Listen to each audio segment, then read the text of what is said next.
Principle of art. तो hello guys, मैं हूं आकाश कश्यप। आप सबका स्वागत है हमारे YouTube channel art and craft talks में, जहां कि आप आर्ट और क्राफ्ट से रिलेटेड हर एक नॉलेजेबल वीडियोस आप तक सबसे पहले आती है। कैसे हो आप लोग? होप से सब ठीक होगे, मस्त होगे।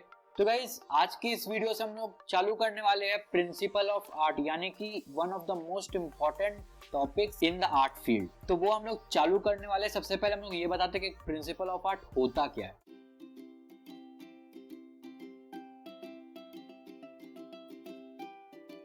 बेसिकली जैसे कि प्रिंसिपल ऑफ फिजिक्स होता है, यानी कि कुछ ऐसे कॉन्सेप्ट्स जिसका कि अगर आप करते हो आर्ट में, किसी भी अपने आर्ट फॉर्म को बनाने में, तो आपका जो आर्ट वर्क जो है वो ज़्यादा हद तक बोला जाए तो एक अच्छा आर्ट वर्क काउंट होता है, स्पेशली जब आप प्रोफेशनल्स के सामने आ जाओगे। जैसे कि अगर मतलब हम लोग जैसे कि आर्ट ही के डिग्री हम लोग कर रहे हैं, मैं बीमैक का स्टूडेंट हूँ, यानी कि मल्टीमीडिया एनिमेशन ग्राफिक्स। तो क्योंकि आर्ट ही के फील्ड में ये आता है, तो इस वजह से हमारे जो फर्स्ट ईयर में हम लोग को जितने भी असाइनमेंट्स हम लोग को मिलते थे, प्रिंसिपल्स ऑफ आर्ट को भी हम लोग को देखा जाता था काफ़ी ज़्यादा, ठीक है, और चेक किया जाता था कि प्रिंसिपल ऑफ आर्ट हमने कितना ज़्यादा जो है उसमें फॉलो किया है। सिमिलरली गाइज वही चीज़ है कि जो एलिमेंट्स ऑफ आर्ट जो कि पिछले वाले वीडियो में बताया हूँ, पिछले 2 वीडियोज़ में, अगर आपने जाके नहीं देखा है तो जाके देखो, आई बटन में यहाँ पर मैंने लिंक दे दिया है, और उसमें मैंने यही बताया है। तो जितने भी एलिमेंट्स ऑफ आर्ट जितने भी होते हैं, उन सबको आप उस तरह से अरेंज करो और एक आर्टवर्क बनाओ जो कि एक बहुत ही अच्छा आर्टवर्क लगे, एक बहुत ही अट्रैक्टिव सा आर्टवर्क लगे व्यूअर के आई में। तो वो जितने भी कॉन्सेप्ट्स है उन्हीं को हम लोग प्रिंसिपल ऑफ आर्ट बोलते हैं। कितने प्रकार के हैं? टोटल 13 टाइप्स के हैं, यानी कि 13 प्रकार के हैं टोटल। तो एक एक करके गाइस मैं बताता हूँ। एक है बैलेंस, फिर है प्रपोर्शन, फिर है रिदम, फिर है मूवमेंट। बेसिकली इन 4 के बारे में हम लोग आज की इस वीडियो में बात करने वाले हैं, और रेस्ट जो 9 और जो बाकी जो बचता है वो आने वाली और 2 वीडियोस में हम लोग उसको डिस्ट्रीब्यूट करके हम लोग कवर करेंगे। इसके अलावा जो गाइस और जो बाकी 9 है उनका भी हम लोग नाम बता देते हैं जरा देख के जल्दी। एम्फेसिस या फिर फोकल पॉइंट, फिर है यूनिटी, फिर है वैरायटी, फिर है हार्मोनी, फिर है रिपीटेशन, फिर रेडिएशन, फिर पैरेललिज्म, फिर डिस्टॉर्शन, और लास्टली है फोरग्राउंड बैकग्राउंड। तो ये total 13 types of principle of art है, तो जिसको कि हम लोग ओवरऑल 3 वीडियोस में हम लोग कवर करने वाले हैं। आज की इस वीडियो में टॉप 4 के बारे में हम लोग बताने वाले हैं, यानी कि बैलेंस, प्रपोर्शन, रिदम और मूवमेंट के बारे में हम लोग बताने वाले। तो चलिए सबसे पहले हम लोग चालू करते हैं और पहला पॉइंट पे नजर डालते हैं, विच इज बैलेंस।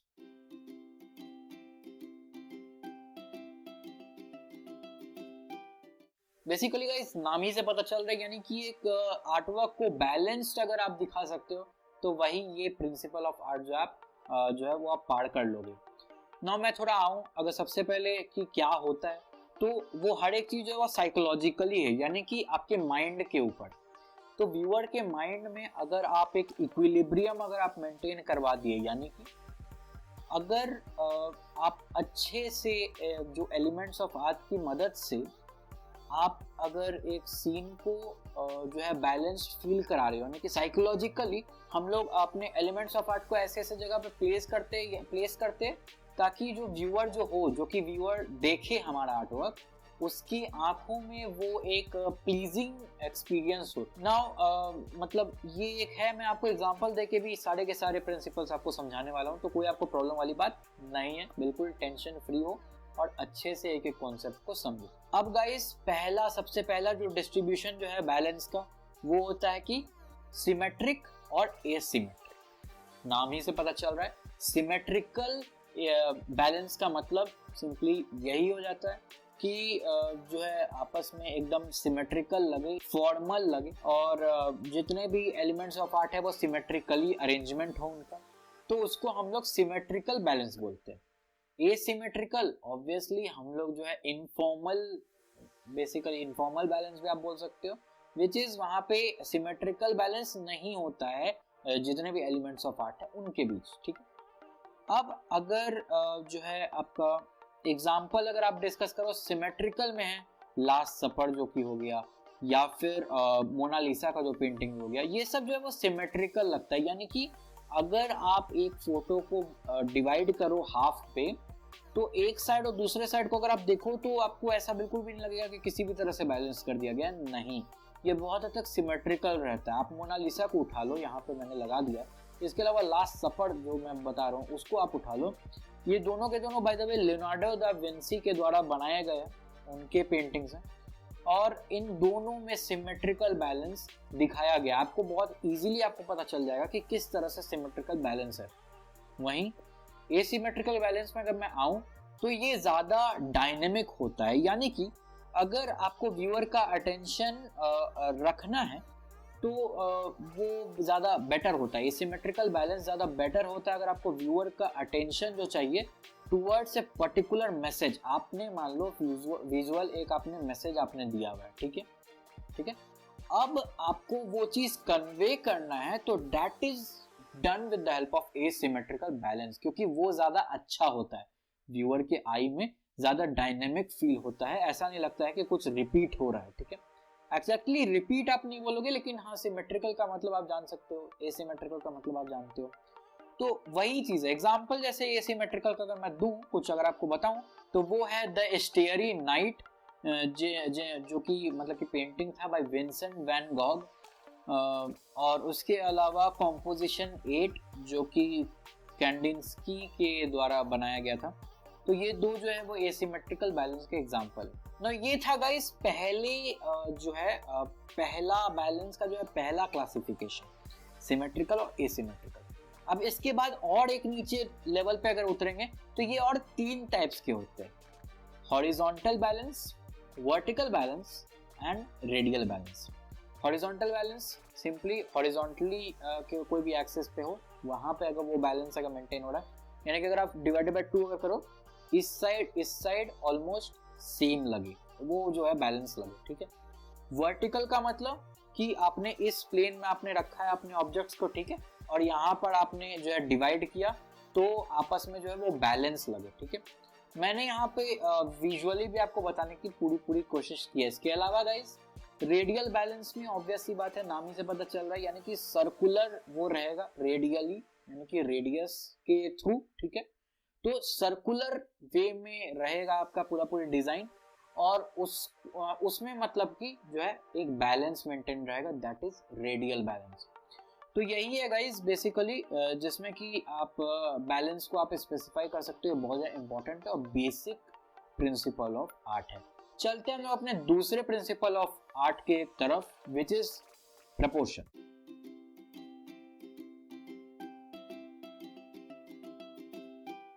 यानी कि रिलेटिव साइज या scale of various elements in A design. बोले तो मतलब ये है कि आप इसमें सबसे पहले बात आप ये पकड़ो कि रिलेटिव साइज है, यानी कि एक के कंपैरिजन में दूसरा जो है वो उसको हम लोग रिलेटिव साइज हम लोग बोलते हैं। तो किसी भी ऑब्जेक्ट का, किसी भी एलिमेंट का आप एक पर्टिकुलर दूसरे एलिमेंट के या होल के पूरी आपके आर्टवर्क के साइज की रिलेटिव में अगर आपने साइज अगर आपने उसका बताना है तो वही होगा आपका प्रपोर्शन, यानी कि relative size and scale of various objects in A design, ठीक है। होल में भी आप उसको दिखा सकते हो। नाउ ये बहुत इंपॉर्टेंट है कि आपने ये क्या होता है, प्रपोर्शन क्या होता है ऑब्जेक्ट्स में, मतलब कि जितने भी आपने आर्टवर्क में जितने भी आपने एलिमेंट्स आपने डाले उन सब के बीच और जो होल जो आर्टवर्क है उनके बीच एक रिलेशनशिप मेंटेन्ड होता है, उसी को हम लोग प्रपोर्शन बोलते हैं।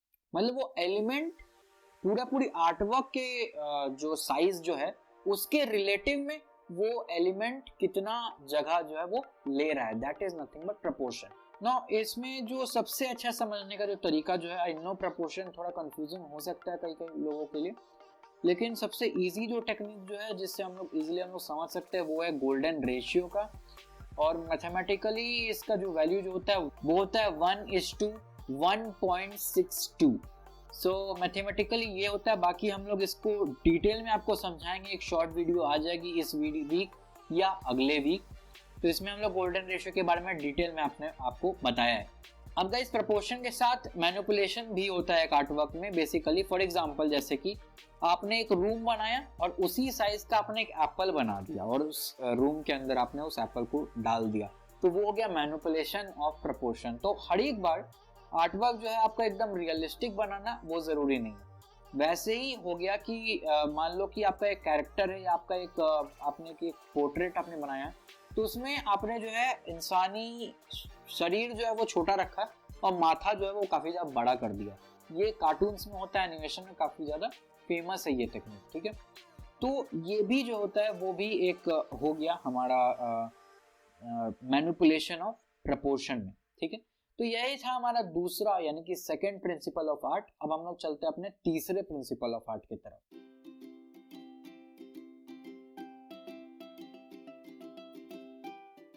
तीसरा जो है गाइस वो है रिदम, यानी कि एक कोई भी एलिमेंट का, यानी कि जितने भी एलिमेंट्स ऑफ आर्ट होते हैं उनको रिपीट करके आपने अगर एक विजुअल मूवमेंट अगर दिखाया तो उसको हम लोग बोलते हैं रिपीटेशन। बहुत अच्छे से गाइस समझो, इंग्लिश में इसका डेफिनेशन आगे मैं बता देता हूँ।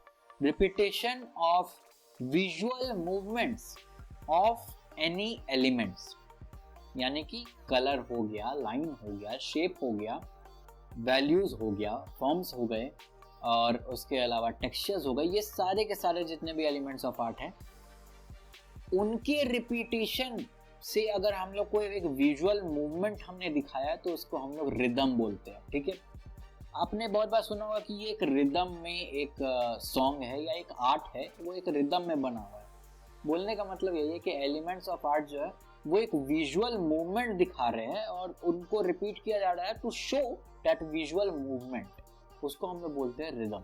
ना एग्जांपल जैसे गाइस मैं इसका बता दूं तो एक पेंटिंग ही का नाम है रिदम, जो कि बनाया गया है रॉबर्ट डिलॉने के द्वारा, ठीक है।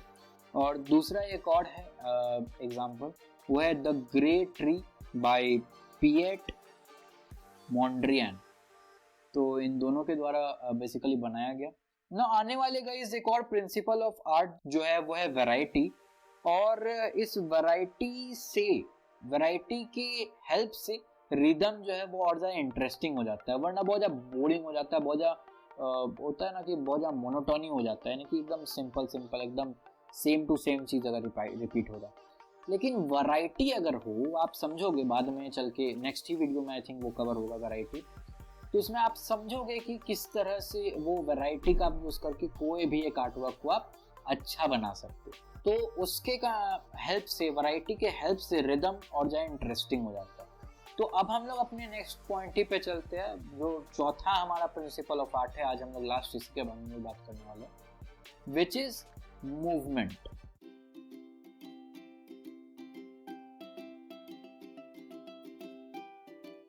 नाउ ये क्या है? बहुत इजी है गाइस, मूवमेंट सबसे ज्यादा इजी आई थिंक है बैलेंस के बाद। बैलेंस मुझे बहुत इजी लगता है वैसे, बट उसके बाद सबसे ज्यादा इजी मुझे यही लग रहा है फिलहाल आज का जितना भी टॉपिक है। प्रपोर्शन सबसे टफ था, ठीक है। बहरहाल एक आर्टिस्ट जब एक आर्टवर्क को आप बनाते हो, एज एन आर्टिस्ट आप जब एक आर्टवर्क को बनाते हो तो उसमें एक पर्टिकुलर जगह पे जहाँ पे आपको व्यूअर का अटेंशन चाहिए, ठीक है, उस जगह पे ले जाने के लिए you use this principle called movement, ठीक है। मूवमेंट के हेल्प से एक पर्टिकुलर जो विजुअल मैसेज जो है वो हम लोग कन्वे करते हैं टू आवर व्यूअर, ठीक है। मतलब जो भी मोशन है, जो भी मूवमेंट हम दिखाएंगे आर्टवर्क में, उससे जो व्यूअर जो है उसका उनका जो है आई जो है वो उसी डायरेक्शन में मूव होगा। अल्टीमेटली हमारा जो बेसिक जो पर्पस जो है, हमारा जो मैसेज जो है वो हम लोग कन्वे कर पाएंगे, ठीक है। तो वही एकदम इजी अगर आप बोलो तो पाथ द आई फॉलोज। एक आर्टवर्क में जिस पाथ से आपको व्यूअर का आंख को फ्लो करवाना है और जिस डायरेक्शन में आपको, जिस डायरेक्शन से होते हुए पूरी मूव जो है एक व्यूअर का आंख जो हो वो आपको करवाना है, तो आपने मूवमेंट का आपने यूज करना है, ठीक है।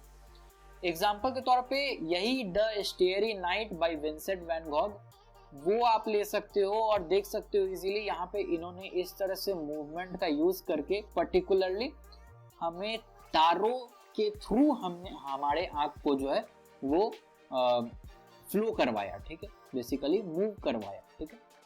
तो मूवमेंट एक बहुत ही जो बोला जाए ना कि एक स्ट्रेंथिंग हो सकता है, स्ट्रेंथ आपको दे सकता है कि आप जिस भी डायरेक्शन में अपने व्यूअर का आई आप बेसिकली आप मूव करवाना चाहते हो, तो you can use movement to basically lead their eye to that direction, ठीक है।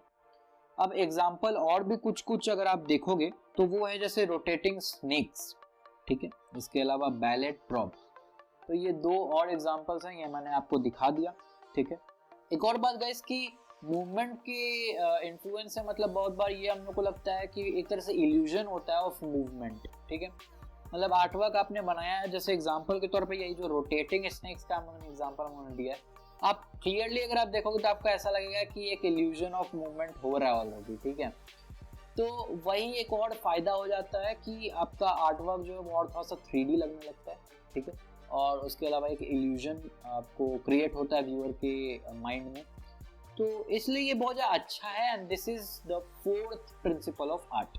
तो आज की इस वीडियो में गाइस हम लोगों ने बात किया 4 प्रिंसिपल ऑफ आर्ट के बारे में, विच वर बैलेंस, प्रपोर्शन, रिदम और मूवमेंट।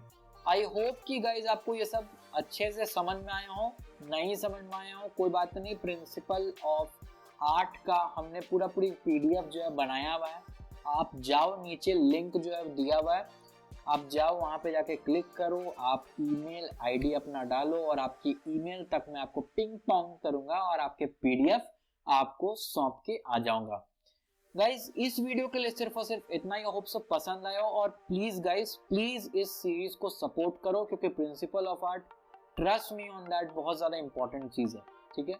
तो प्रिंसिपल ऑफ आर्ट ये जो सीरीज जो हम लोगों ने बनाया है, इसको अच्छे से सपोर्ट करो, अच्छे से आपने देखना है, ठीक है, एंड तक आपने देखना है। पूरा जो 13 प्रिंसिपल ऑफ आर्ट है सब कुछ आपने देखना है, पूरा मैंने प्लेलिस्ट भी बना देना है इस पे, ठीक है। तो आई होप से ये वीडियो आपको पसंद आया हो गाइस, अगर पसंद आया हो तो लाइक करना, साथ ही साथ अपना बेस्ट पार्ट जो है वो कमेंट बॉक्स में लिखना, बताना, और कोई भी डाउट हो, कोई भी सजेशन हो, कोई भी वीडियो डिमांड हो तो वो भी कमेंट बॉक्स में लिखना। हम हर एक कमेंट पढ़ते हैं और हर एक कमेंट का रिप्लाई हमेशा करते हैं, ठीक है। और साथ ही साथ गाइस प्रिंसिपल ऑफ आर्ट क्योंकि बहुत इंपॉर्टेंट टॉपिक है, बोलने की जरूरत नहीं है, लेकिन फिर भी मैं बोलूंगा, प्लीज आपने शेयर करना है, इस वीडियो को दबा के आपने शेयर करना है। ये सीरीज का पहला वीडियो है, टोटल 3 वीडियो आएगा इस सीरीज में, तो दबा के आपने शेयर करना है। और अगर आप आर्टिस्ट हो, आर्टिजन हो और आर्ट क्राफ्ट के शौकीन हो, अगर आप नए नए चीज अगर आप जानना चाहते हो related to art and craft, तो ये channel art and craft talks आपके लिए है। जाके सब्सक्राइब करो और साथ ही साथ बेल नोटिफिकेशन को जरूर से जरूर ऑन कर लेना, ताकि हम हर वीक जब एक नया नया कंटेंट लेके आए तब आपको पिंग पोंग हो आपके नोटिफिकेशन बार पे। चलिए इस वीडियो के लिए सिर्फ और सिर्फ इतना ही, और अब अगले वीक आपसे मुलाकात होगी प्रिंसिपल ऑफ आर्ट की 2nd वीडियो के साथ। तो चलिए तब तक के लिए नमस्कार, चीयर्स।